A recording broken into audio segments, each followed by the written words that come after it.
Welcome to day 2 of our exploration of sports and nutrition. You should have hopefully completed your food plan for a week and gotten that submitted. If not, make sure that gets done by Friday. Today's focus is going to be shifting to the exercise component. As a teen, it's important that you get 60 minutes of exercise most days of the week. And if you're in sports, that's pretty easy to do because you have a couple hours of practice every day. But many teens are a little bit too sedentary and don't get that activity that they need. For best performance, you need to have high cardiovascular functioning, which means that your heart has to be working hard. And that gets done through a combination of both aerobic activity and anaerobic activity, or the slower, less intense stuff and the more intense activities.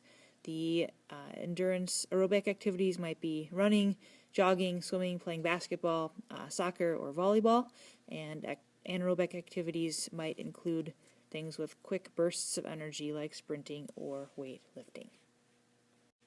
Regardless of the type of exercise that we're doing, we need energy in order to perform it. And obviously energy that we use in exercise comes from the food that we eat, and energy in food is measured in calories. We get calories from carbohydrates, from proteins, and from fat. Vitamins, minerals, and water are all important, but they do not provide us with energy. They just help our cells function effectively. Although carbohydrates, fats, and proteins are all important for nutrition in every person, the most important source of energy for athletes is carbohydrates. They're stored in our muscles as glycogen, they're used for quick energy, and we do have to replace them after exercise as we've used some of the glycogen store that we have. So those carbohydrates are important, and if you are an athlete, eating a diet of about 60% calories from carbs is important. That includes whole grains, that includes fruits and vegetables, it includes dairy, and it includes beans. Anything that is in the sugar and starch group fits into the carbohydrates. If we look at the table here, we can see that an average diet of 2,000 calories, 60% of that is going to be about 300 grams of carbohydrates. Super active folks need more calories, and with more calories come more grams of carbohydrates, logically. This table shows the amount of carbohydrates you can get from a variety of different foods. Pasta is one of the foods that we most associate with athletics, having pasta parties and things before events, or eating a lot of pasta the night before running a big race. Half a cup of pasta is about 20 grams of carbs. Bread is also high in carbs, but baked potatoes are among the top with the largest amount of carbohydrates. Bananas and other fruits also have a significant number of carbs. Milk has carbohydrates in the lactose sugar there, and beans have a high amount of carbohydrates as well. They also tend to have protein, which is an added bonus. Of these foods, beans are probably the least effective for a pre-workout choice because they have a high fiber content and it takes longer for that fiber to be broken down by your body. Why do we need protein? Well, protein is associated with muscle, and we do need protein for muscle growth and repair of muscle after workouts. Athletes typically get plenty of protein from a mixed diet, and your diet should be about 10 to 20% protein. Protein from food provides us a much better balanced diet than protein supplements. Many athletes choose to consume protein supplements in the form of protein shakes, but typically those don't make much difference. Extra protein in your body will either be eliminated or stored as fat. Where do we get protein? Well, most of us recognize, hopefully, that meat sources are the biggest source of protein, but nuts and beans and meat alternatives also tend to have protein, as does milk. we need about 60 to 80 grams or 5.5 ounces of protein per day, and that is sufficient for most individuals. Most athletes want to eat to compete, and it's important to recognize that it takes food from 1 to 4 hours to leave your stomach. So high carbohydrate foods are going to be the most quick to leave your stomach and are going to provide you with the quickest energy.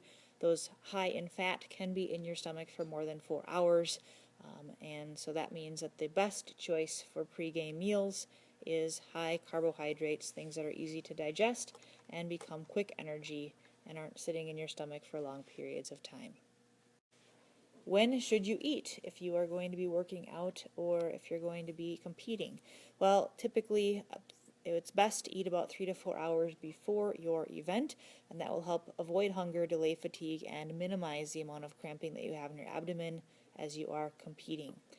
Small snacks are okay to consume before you compete, and it's good to have snacks after you compete as well.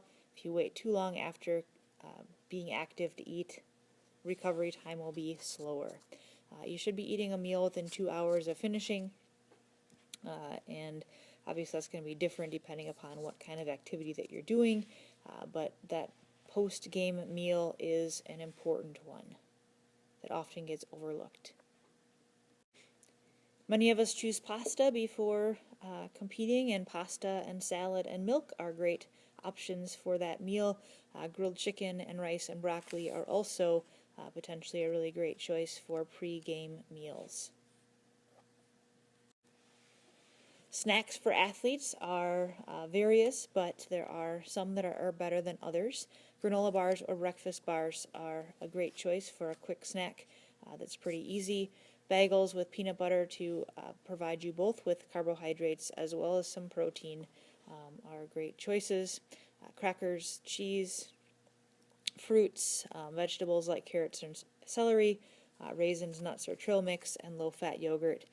Each of these snacks is a good choice because all of them provide the body with quick energy in carbohydrates, and some of them have longer-term energy as well, like peanut butter and cheese, and nuts with their protein content as well, and yogurt also.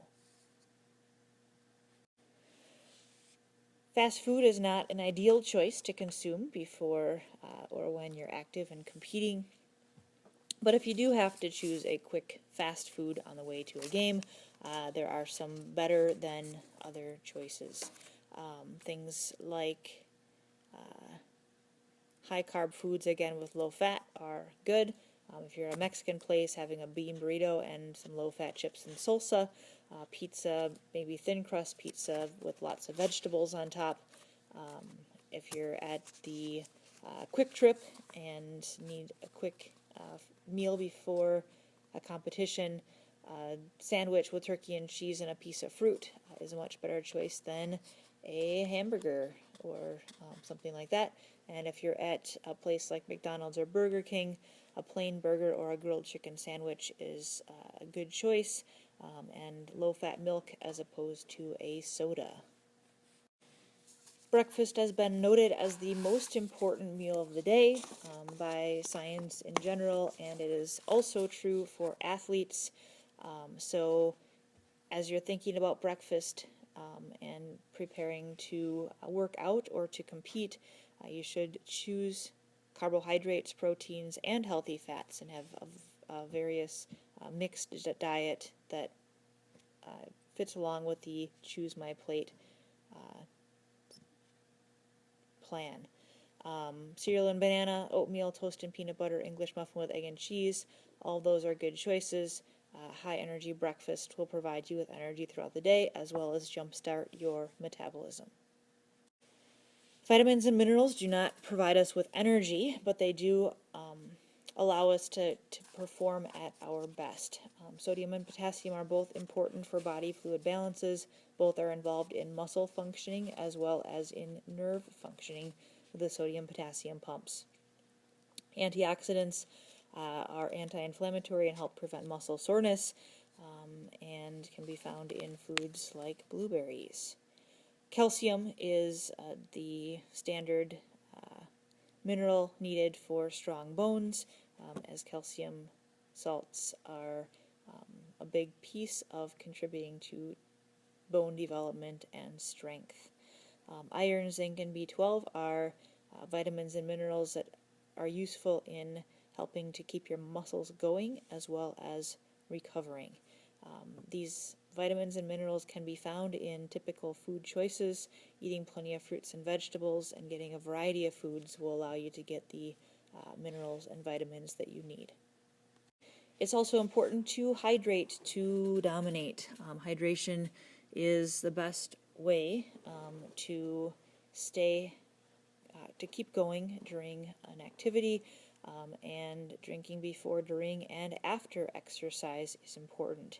If you're feeling thirsty, that means you're already slightly dehydrated, and you can easily get dehydrated and overheat, so being especially careful in warmer weather is important. You might be wondering, how much water should I be drinking? Significantly before you are playing, you should be drinking 2 to 3 cups of fluid. Right before you compete, you should be drinking another cup of that same fluid, preferably water. And while you're playing, about every 15 minutes, you should be drinking water. And after you are active, you should drink more water. So water before, during, and after a workout is very important. There's often debate about whether water or sports drinks are better, and we may do some research on that ourselves later on in the semester, but typically it's accepted that water is the best form of hydration prior to an event.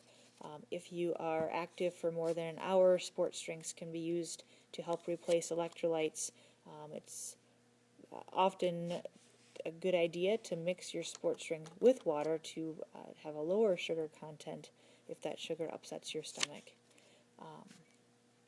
Water and salty snacks will do the same thing for you as a Gatorade or sports drink will. So, in summary, it's important that we eat small, frequent meals, high in carbohydrates, in order to best fuel our muscles for activity. We want to eat a variety of foods, both for vitamins and minerals, which don't provide us directly with energy, but they do give us assistance in repairing our muscles and keeping them healthy as well. Stay well hydrated, consume water or sports drinks before, during, and after exercise. Stay away from those super sugary drinks like soda, and avoid sports supplements. We'll talk more about those sports supplements later on, but overall, in general, you should be able to get the nutrients and the minerals that you need from a balanced diet and should not need supplements. That was a pretty quick look at sports nutrition and the nutrients that we need. There is a short worksheet to be completed in Schoology in the Wednesday folder as well, so take a look at that and get that completed.